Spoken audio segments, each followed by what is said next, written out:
we've trained many Africans, including Gambians, from over 45 African countries. And these people we've also encouraged and looked for support to ensure that they are able to meet with the African Commission. They know about the procedures of the African Commission, and they are also able to stand up and tell the world what is happening in their various countries. Most of these activists in past years did not have the space, one. Two, they were not encouraged, because when you come to the African Commission and make a statement, then you put yourself in a problem, because most of the countries during that period, you find out that you cannot say anything about what is happening in your country. And if you do, it will be from the Gongos, that is the government, non-governmental organizations, who will be painting beautiful pictures of what is happening in their various countries. But once the forum was initiated, you found out that people were able to come and tell their stories. Nobody told those stories for them. And what was also beautiful is that you have the commissioners in those forums listening to them and being guided by the information they receive from, so to say, the horse's mouth. Okay. Yes, telling them exactly this is what is happening and this is what we expect the African Commission to do. And what is also exciting in terms of what we do, we also work principally in 4 main areas. That is in governance, in gender equality, the right to development, and in conflict management. Okay. And when you look at those 4 focus areas, there are times that we are able to work on gender equality, governance, and conflict. You know, and there is also a very fine line that goes through those 3 areas of work, and it did help because when even before the impasse during the elections, I also worked as the chairperson of the CSO Coalition on Elections. And that also gave me a lot of assistance and opportunities to speak to people who come in their delegations, and also to push through some of the issues that civil society was facing in terms of civic space. Another area that we also worked in is that of what we call the African Transformative Justice Project, in training mediators that go into the communities. We had community mediation taking place in 5 main centers. We call them mediation and peace centers. We had one in URR, we had one in North Bank, we had one in Lower River, and we had one in the Brikama area as well as one in Baguio. So we had 5 mediation and peace centers. That's massive stride today in that area, because we have several other areas that we want to tackle tonight. So you're doing extremely well to do justice to the demand of that very question, to satisfy the person who's saying that you are more or less there for your interest, or the center is there for its interest, so to speak. That's great. And perhaps I also need to give a little bit of history on the establishment of the African Center. Okay. You might just want to do that in a very concise manner because of time. We have a whole lot of area to touch. Go ahead, please. Okay. The African Commission was established in 1987. Okay. And it found its home in the Gambia. At the time, you had Justice Hassan Jallow as the Attorney General and Minister of Justice, who incidentally is also the first chairperson of the African Center's Governing Council. Okay. And it was through them that they became the founding fathers, through collaboration with the Office of the High Commissioner for Human Rights, as well as the International Commission of Jurists. They founded the center as a platform to encourage and make possible the participation of civil society and the citizens of Africa. Okay. So that was how the center came about. Okay. It came into being as a part of, we call it an act of the Gambian parliament. Okay. But it was in 1994 when the coup d'etat took place that the board members, the governing council members, agreed that an independent institution cannot have a head of state who was not democratically elected then as the patron of the center. Okay. And that was how the governing council met with the Second Republic's president and indicated their wish to be independent. At the time, the government was giving the center $1 million per annum. Okay. But then after the independence, a few years after, this stopped. Okay. And since then, the center has been independent and been doing its own fundraising and has a board of 7 members from all over Africa who are experts in their own right when we talk about governance, when we talk about human rights on the continent. Okay, thank you. That's great. That was a deep explanation to speak into the details of the establishment of the Center for Democracy and Human Rights. And I think those of you watching on Facebook, YouTube, TikTok, and Instagram, you can actually tap into this fountain of knowledge as she speaks of all on the assessment and evaluation of Africa's democratic credential. Quickly.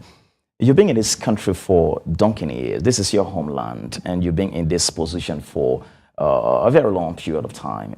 If you were to do a comparative analysis of the Gambia democratic space between the previous regime and the current regime of President Adama Barrow, what are the areas of improvement in terms of democratic dividends and human rights, as well as the areas of progress made so far?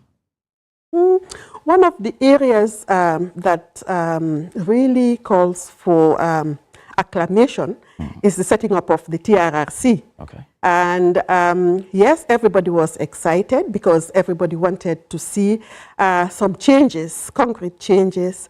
But then what we see now is very slow, the progress in terms of implementation of the recommendations of the TRRC.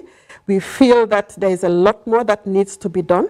We also acknowledge the fact that, yes, there are lots of funds, resources needed, and we cannot build a system based on going around and asking for funds or donors to fund our democratic process. I think that is an area that we need to ensure that we ourselves are able to take on our role and not to be too dependent.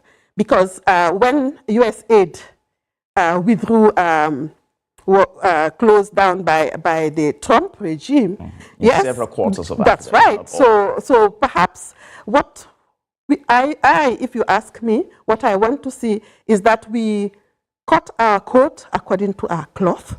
We cannot continue begging to have a correct system in the country. Yes, there's been a lot of progress in terms of the setting up of the Janneh Commission and whatever. But then there's also the challenge of implementation. Okay. And I can see that also from the previous regimes of the First Republic, because the African Center was established during the first regime by the president, Sir Dawda Jawara, and his government. Then we came to the Second Republic, and then we saw that there have been challenges in terms of putting in place the requisite mechanisms to ensure that human rights and governance take center stage. Okay.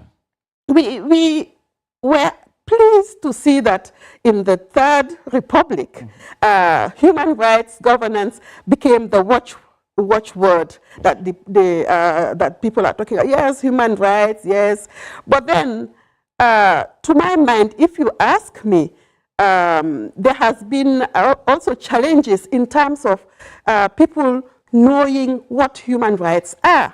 Because most of the time, if we look at the African Charter, it talks about rights, but it also talks about responsibility. Yes, you cannot be claiming your rights all the time and forget about your responsibility to the nation, to the communities, and even to your own family. And that is that sometimes brings in a lot of challenges for a lot of people. Because if you disagree with me, or if you do not support what I am saying, then you are not saying anything. Okay. But then in human rights, I believe that every voice counts, and it is a collective responsibility for each and every citizen to ensure that they respect human rights, they respect themselves as much as they respect the next person, especially our vulnerable and marginalized groups. Yeah, that's clever, dear. Those of you watching us, you'll be reminded that the Pan-African Drive is proud to sponsor by Africa, the best GSM service provider in the game. We have Madam Hannah Foster, who happens to be an icon in the area of democracy and human rights, not just in the Gambia, on the regional level as well as continental level, should I say, globally as well. Madam, according to the Afrobarometer 2024-2025, you have 66% of the African population yearning for democracy as the form of government that should remain. But then, ironically, you have 37% of all African nations are saying that democracy is functioning in our respective nations. If you look around, if you look at the Central African Republic, there are massive human rights violations. You go to Nigeria, massive human rights violation, northern Nigeria. The lifespan there, you can't even describe it. You go to the Congo, you go to Sahel nations. How do you reconcile the fact that 66% are yearning for democracy and 37% are saying that it actually works in our country as a functioning system? What's the point of reconciliation? What's the missing puzzle? I dare say that it depends on the way you look at the elephant. Yes, the blind man and the elephant. If you are holding on to the leg, you might have a different perspective of what you mean when you say this is an elephant. Okay. You know, and when we talk about democracy, it depends on which side of the equation you are in. I just would like to share a story. I used to teach at the University of Pretoria in one of their master's classes on human rights and democratization. Okay. And I happened to meet two people who were from the same country, and after their graduation, one started to work for the government and the other one was in civil society. Okay. And they both came to the NGO forum and also to the session of the African Commission. What was interesting was that each of them was singing for their own supper, because the one who was working for government was telling us that that particular government, that particular state, is one of the best states in Africa. Okay. Whereas the person who was working for civil society was giving us a very entirely different story of the state of human rights and democracy in that particular Where are you coming from, madam? Where are you coming from in that regard? In that regard, it is very important for us to know what is really happening. And you don't get the information from just one person. Okay. As an institution, we work with different stakeholders. And in getting information from different sources, assess them, analyze them, and are able to say, this is the right story, this is what actually holds water. Okay. And in many of our countries, that is the state of affairs, because you find out that when you hear some stories about the state of human rights, it depends on where they're coming from. That's why I say it depends on which side of the elephant the blind man is holding on. Madam Foster, whatever side we come from of the elephant, like you put it, if you go back to the core value or principle for democracy, it says government of the people, for the people, and by the people. By the people. Those are core values that must remain. Yes. But it depends whether they are only lip service. Because you find out that many of the states would tell you, yes, we are doing our best, you know, we've ratified all the instruments, we are definitely domesticating, and we will be implementing. I I'm speaking from the Maputo Protocol. Okay. The Maputo Protocol is over 20 years old, and we still have not gotten universal ratification of the protocol, let alone implementation. After, let's say, since the Solemn Declaration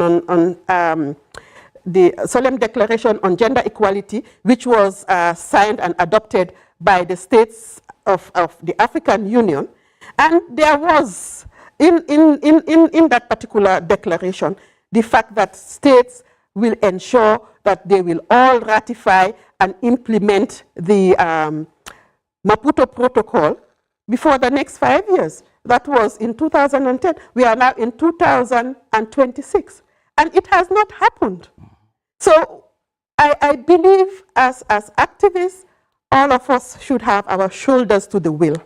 Sometimes many of us would be like looking at and pointing fingers at others. And I like the fact that they say when you point your finger at a person, 4 fingers are pointing at you. When you point your finger at a person, 4 are pointing at you. Okay, 4 pointing at you. And I believe you've been very instrumental, not just from a Gambian perspective. You had engagements with regional stakeholders under democracy and human rights, as well as continental level.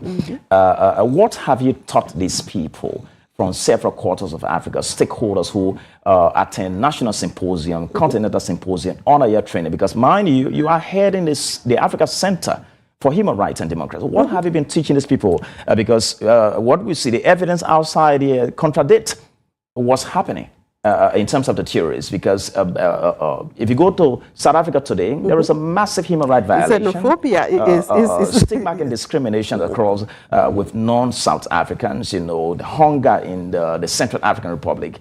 South Sudanese cannot even wake up to see bread to survive. And those are all massive human rights violations. What have you been teaching these people, your center?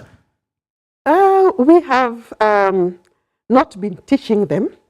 We've been working together with them. Okay. To ensure that we recognize our roles and to play our various roles at our different areas of interventions. Yes, we have at the level of the African Union Agenda 2063, which does have its pillars. Okay. But then we are looking at building or creating an Africa that is prosperous, an Africa that is integrated, and an Africa that is peaceful. Okay. And according to what we see on the continent, it's far away from being peaceful. Because as you rightly say, there are problems, there is conflict in Sudan, there's conflict in the Great Lakes. We are talking about Burundi, DRC, Rwanda area. We are talking about the Sahel, the breakaway from ECOWAS. We are also talking about Cameroon. English-speaking, French-speaking Cameroon. We are also talking about South Sudan. Somalia. Yes, Somalia. And also a whole lot of issues, fundamentalism in the area of Libya, Niger, Chad area. I am happy that you're mentioning all of these lapses that we still have in our democratic space. Yes, our situation becomes like a wound that you're struggling to cure, and as you close one gap and another wound pops up. What are the challenges that are undermining the growth and development of our democracy as a continental people? And perhaps let me finish. It doesn't stop there. Okay. We also see a lot of unconstitutional changes of government. We see governments trying to tinker with the constitution to ensure that they have their third terms or polished themselves. Yes. And it is something that the citizens themselves are not doing much about. Okay. Because if you are part of the group that is trying to make sure that they seize power, whether it's by force or by cohesion, you find out that they get the support they want. Okay. And what needs to happen is that we as citizens should know what is good for us. We should be able to stand together to support the values that we preach, the human rights values that we preach, and stand for them. But you also, I'm sure if you follow some of the discussions, you find people crisscrossing cross-carpeting. Of course. Yes, today they are saying one thing, and tomorrow it's the opposite. And these are people who supposedly are supposed to be guiding the nation in making sure that we achieve what we have set ourselves to do. Yes, many of the times we hear about lip service. Yes, they tell you they know what is right, they know what the instruments are saying, but then when it comes to doing it, when it comes to the action, it's something else. Okay. And imagine as head of the African Center in the Gambia and the main officer, CEO, I'm being told, hey, you have to be part of our political party. I don't have to. My work is not synonymous with any political party. Okay. I am preaching the gospel of human rights. I cannot see myself aligning the institution with any political party. If I want to align myself with any political party, I will have to leave the center. And my integrity tells me that that is what I should do. So for some people, and it's some of these discontented people who've approached me, and I have told them my work cannot be aligned with political party work. My work cannot be aligned with political parties' work. That's why we're going to take our break right now. And once we return, we continue this conversation. And I am with Madam Hannah Foster here as she speaks on the evaluation of Africa's democratic credential. We'll take our short break when we come back and continue. Every time you buy credit or data, that's a speed and win waiting on your My Africell app. 50 megabytes, 100 megabytes, 5 gigabytes of internet data. Sitanga. Credit or data purchases, spin and win rec. Africell and AfriMoney, where loyalty pays and the fun never fades.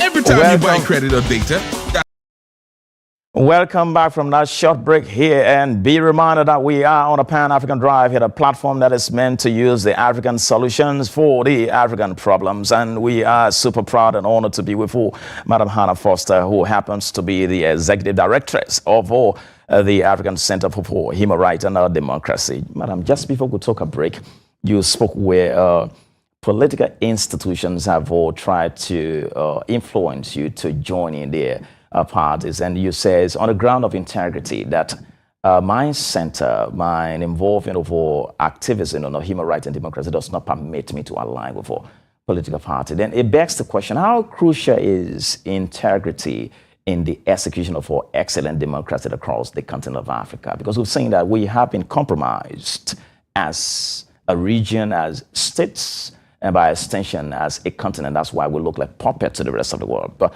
how crucial is integrity in safeguarding our democracy? Integrity is at the heart of what we do.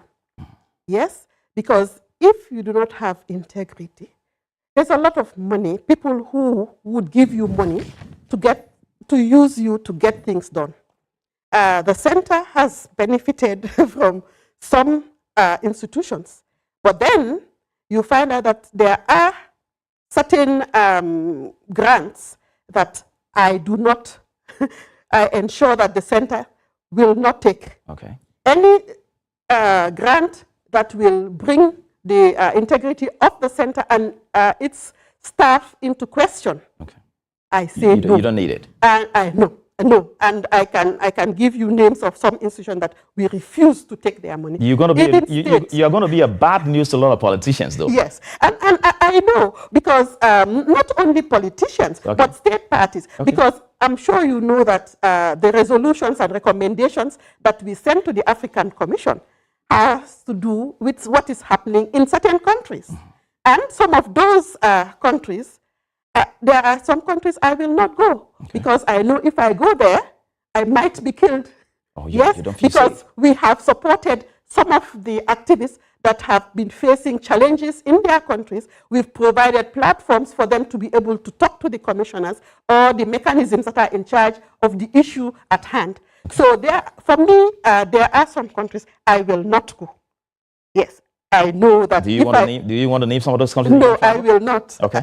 I will not, because I am sure some of them, they know that, yes, they will say, okay, it was Hannah who made sure that this person came to Gambia, spoke to the mechanism, and that person went. Sometimes you find out that they follow them, and those same defenders, they call me, and I tell the commissioner in charge, I said, this person has made their report, they have made their report available, they are going home, but they've called me to complain A, B, C, D, E, F.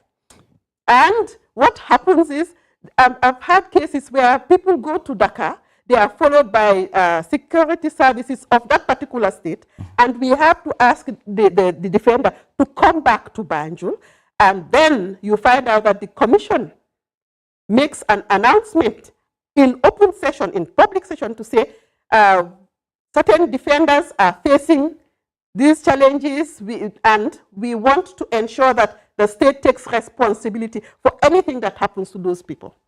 And these things have happened, but it is not for us as the center to announce all of these things. Okay. Yes, but if people who have benefited from the work that we've been doing, there are many, and they can testify to what the center has been doing over the years. And I can assure you that we have not been wasting. Many times you find out that we don't have the requisite funding for this forum.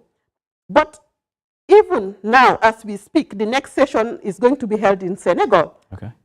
Some of the participants have already starting to make us know that they are interested in participating at the next session, not this one that is starting tomorrow. Okay. So it means that we are filling a void that needs attention from the commission and from the states. If you were given invitation on state visit to these countries, Liberia, Cameroon, Nigeria, Senegal, Ivory Coast, Congo, Mali, Burkina Faso, which would you honor, which would you condemn?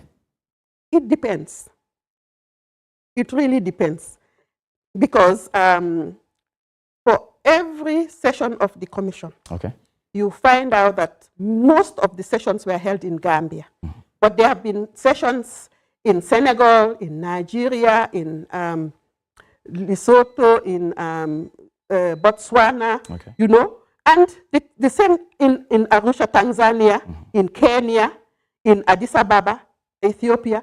We've been to all the outside, to Mauritania. We've been. Would you honor that visit to Liberia, Cameroon, Nigeria? If the center is invited, if I cannot go, my board members can go, and my staff. It depends. I will have to assess and decide on whether because it's an invitation to the center, and I am not the center. Yeah, but so, what if it is directed to the executive director? That also will have to be assessed, because I know there was a particular government that wanted us to carry out a training. It was technical assistance for 1 year. And they were ready to pay the salaries of my staff members. They were also ready to pay for the missions to go to their country and things like that. But then, upon assessment, I felt that I should not be going.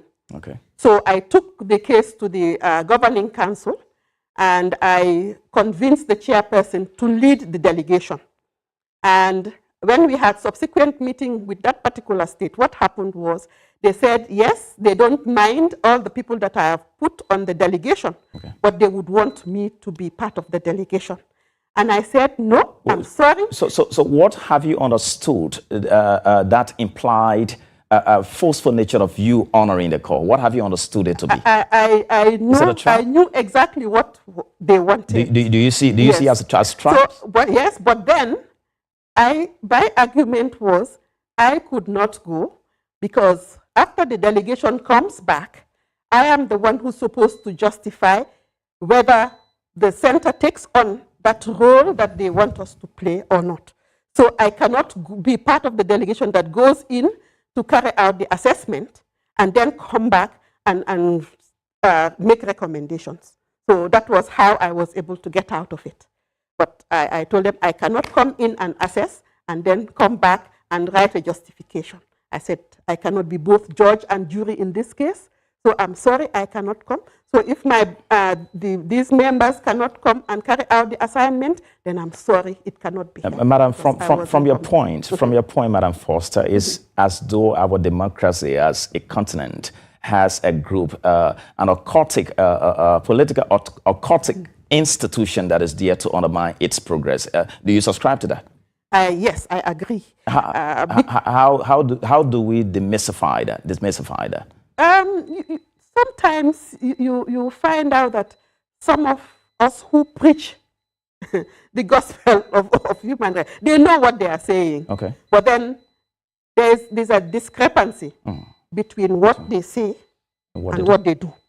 And that is why it is very important that when we deal with each other, we are able to maintain our integrity. Okay. We are able to say things here and now that we can repeat anywhere we go to, okay, whether you've just woken up from your sleep or not. And that is one area that needs a lot of work, because you cannot look at a snake just because the snake is putting on a pair of trousers and a watch. That changes the nature of the snake. So we have to make sure that we are able to identify each one of us and classify each one of us where we should be going. Because if you are preaching the gospel of human rights, a lot is expected of you. And I dare say the African Center has been able to build has a lot of potential and is recognized at the national level, at the regional level, and at the global level. We work with the African Commission. We also work with the Office of the High Commissioner for Human Rights, the Human Rights Council, the General Assembly, even with Commonwealth Foundation.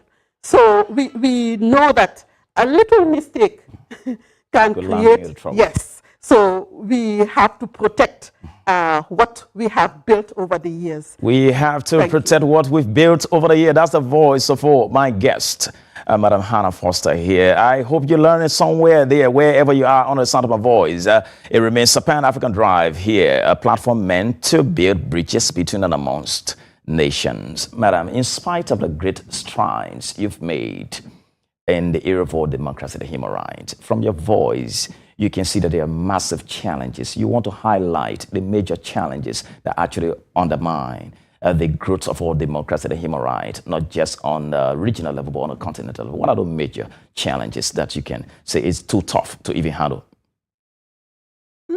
I would want to flag the closing of civic space. Okay. Yes, and the state of human rights defenders, particularly women human rights defenders. Many times you find out that women human rights defenders are taken for granted. Okay. Yes, we've seen in 2012, the African Commission came up with a report on the study of the situation of women human rights defenders. And I can tell you for free that nothing much has been done to now, despite the fact that at the level of the General Assembly, there has been resolutions upon resolutions on the need to protect women human rights defenders. And in most of our countries, even at the level of African states, we have only about four or five states that have definitely gone out of their way to come up with a declaration or a law that is protecting human rights defenders. Because there are some of our states in which being a human rights defender is a crime. And that has created a lot of challenges in terms of ensuring that states know that citizens are not happy about certain things. And one of the areas that we've also been working in is that of communities discriminated against by work and descent. Okay. And you know, when we started started working on it, people were like, no, those things don't happen. But then when you look at the findings in the reports, you cannot believe that as human beings, we treat each other very shabbily, very, it's very cruel, because imagine you are all human beings, but we cannot stay in the same house or in the same compound. They cannot, even in death, we cannot be buried in the same cemetery. And a whole lot of other things are happening, you know.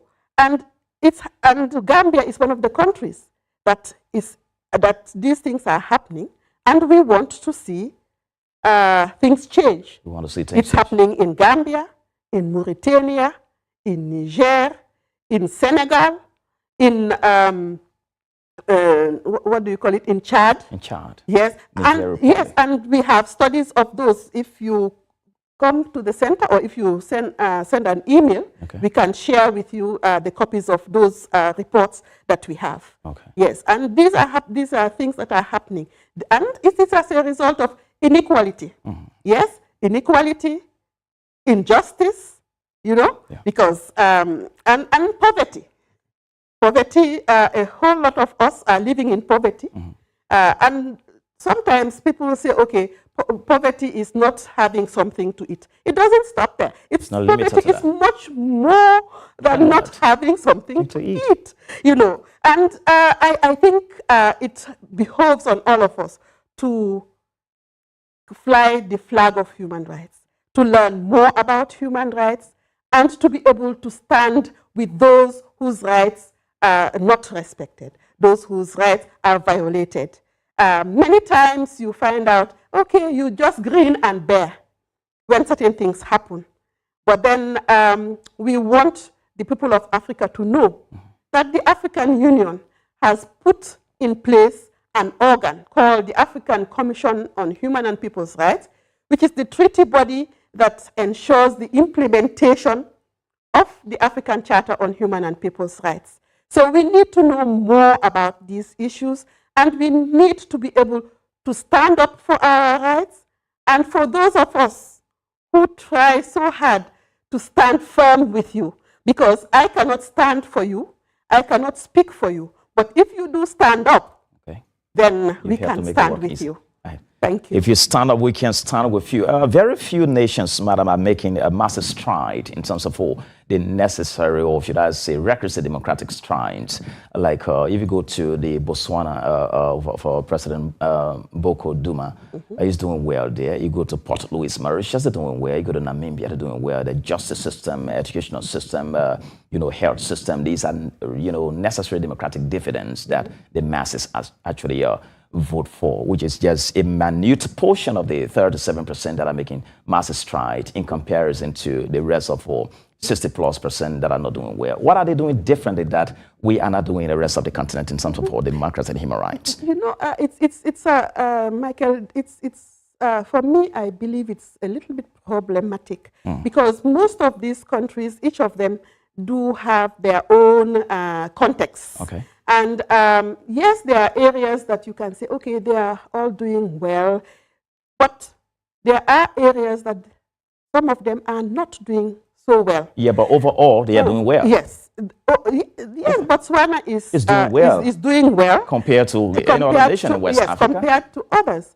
But then you also, when you look at their GDP, when you look at, there are certain, even when you look at representation, for example, it's problematic. In the Gambia, since in the First Republic, you find out that we are still minus, not even 10% of representation for women. I am glad you talk about representation because in Botswana, 20-year-old Bokolo Joy Kanawendu became the youngest in parliament some time back, That's right. And we haven't had that some of our other countries, yes, they are trying. But then, why not Gambia? Rhetorical question. Why not Gambia? Why not Gambia? Yes, we have some up-and-coming youth who are doing well, but they need the support of the population. Yes? And that is perhaps somewhere we can begin to make sure that we empower the youth, to make sure that we empower the women, so that their voices can be heard, so that they can also come, because these are groups that have faced a lot of challenges, a lot of discrimination, yes, a lot of discrimination, injustice, yes, and nothing is nothing is being done about it. We have so many laws, yes. So the Gambia has ratified so many instruments, so many conventions, but then we've never lacked legislation. In terms of implementation, I think that is where we need to put our energies to. And it's not only for the state, but I believe that with the support of all stakeholders, we should be able to meet in that regard, what would you say to the subscription that young people, women are only very verbal in their conversation, but they're not very practical? They're not waking up from the state of dormancy to seize the opportunity to become drivers of their own destiny.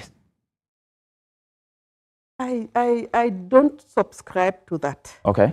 I know that a large percentage of women and youth, they know their right. And I'm sure you know there's a higher percentage of learned youth in these days than more than what was in the past. But taking a step, it differs. Being learned, it differs with taking a step, waking up. If you check, they are the one waking up and cheering the older politicians doing campaign period to get back into power. Look across Africa, madam. The evidence are there. That's right. But we also see some of them saying, this is not what we want. A minute portion, a small portion. But it has to begin somewhere. Okay. Yes, and we have to make sure that those ones who are saying, this is not right, this is what we want, especially those who know what they want, are given the requisite support they need to move the agenda. Because it's a collective responsibility. We cannot take the affairs of the country and put it in just a couple of hands. All of us, yes, got to be involved. All of us have to be involved, okay. And all of us do have a role to play. It's a beautiful experience here on the Pan-African Drive for an icon in the area for democracy and human rights, not just in the Gambia, but on a regional level and continental level, should I say even global level. And it remains a platform that is meant to build bridges between and amongst Africa. Madam, there is something in the pipeline from your center shortly. You want to talk about it. What's in the pipeline? From tomorrow, 7th to 9th, okay. We have the Forum of NGOs in the work of the African Commission. Okay. And this time round, it's going to be based on the theme of the AU, which is looking at sustainable water, availability of water, okay. And also sanitation systems. Okay. And it's also interesting for us to say that Africa has seen a lot of displacement. Africa has seen a lot of child malnutrition. And we've also seen that in some of our countries, they don't even have proper drinking water. And even when you look at some of our roads here in the Gambia, we have nice roads, but the drainage is something else. Not structured? Well, it leaves a lot to be desired. Okay. But then I think it's not only the Gambia. There are great strides in the area of roads, though. That's right. Yes, the roads are, but then in terms of sanitation, I think there is a lot more is expected. The citizens have a responsibility. Well, I cannot agree with you more, okay. That the citizens also have a role to play. The government does not have all the money we need to get everything done. Okay. So we also, all of us, should make sure that we play our role in ensuring that this happens. But then this particular theme is supporting the AU theme of the year, and we should be bringing in experts. Some of them have already arrived, okay. And we'll be looking at how states should be able to ensure that there is proper sanitation for the citizenry, there is proper drinking water. Environment is something that will add to their years of life, to their health, and ensuring also that there is a lot of education to ensure that they know how to keep their environment Okay. clean Yeah. and sanitized. We're running out of time, Madam. You want to tell us the venue for tomorrow's event and the time? The venue? Am I invited?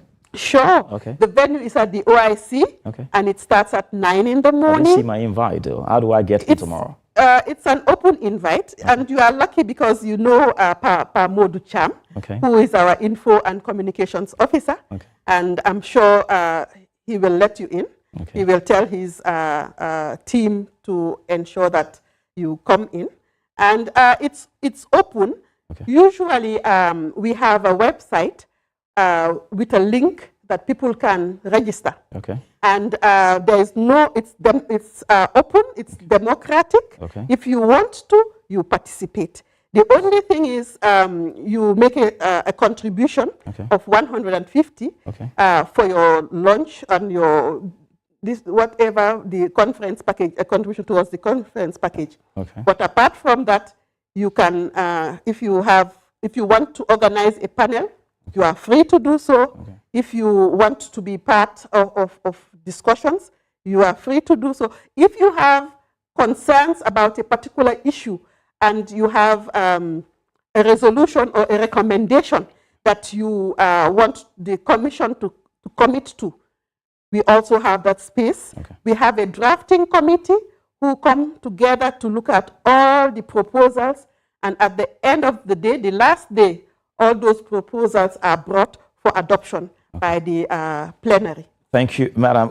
We are running out of time. I will give you just a minute to send your final words to Gambians and in your favorite local dialect here, and then you're going to replicate that for the rest of the continent in English language regarding the steps in restoring or maintaining a strong democracy across the continent. You can speak your favorite language for Gambians. I don't have a favorite language, Okay, but okay. I'll try to speak in Wolof. Okay, go ahead.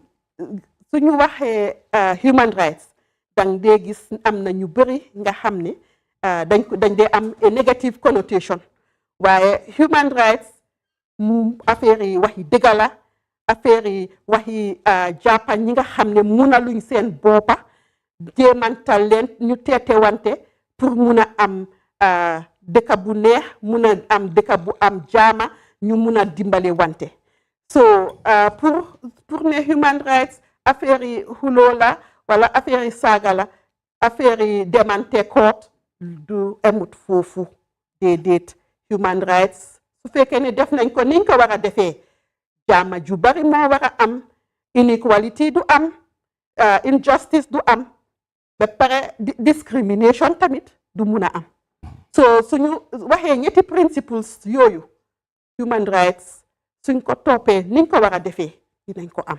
You want to replicate So that in in English for the rest of the continent? Yes. In 30 English, seconds. I want to just say that when we talk about human rights, we cannot but promote the principles that ensure that there is justice, that ensures that there is non-discrimination, that ensures that there is equality.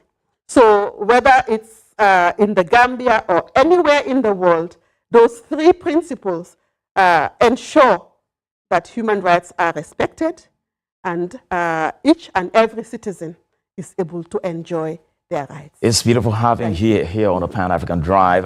Wherever you are on Facebook, YouTube, TikTok, Instagram, it remains the Pan-African Drive. It's been a very nice experience for Madam Hannah Foster, who happens to be the Executive Directress of the Africa Center for Human Rights and Democracy. And we catch you next Wednesday on a brand new edition of the Pan-African Drive. Thank you very much. If you like, follow us with me, Neo Socrates. Tony Michael Ha. Bye-bye. You can now turn your loyalty points into data or voice bundles. Simply dial *772#, press 1 to check how many points you've got, press 2 to redeem those points. Recharge on AfriCell, buy credit on AfriMoney, buy cash power. Lord Efrek, you get points. Even when you redeem, your total points still stack up, giving you a chance to win one of 2 luxury AfriCell villas. AfriCell, 25 years of rewarding loyalty, and we're just getting started.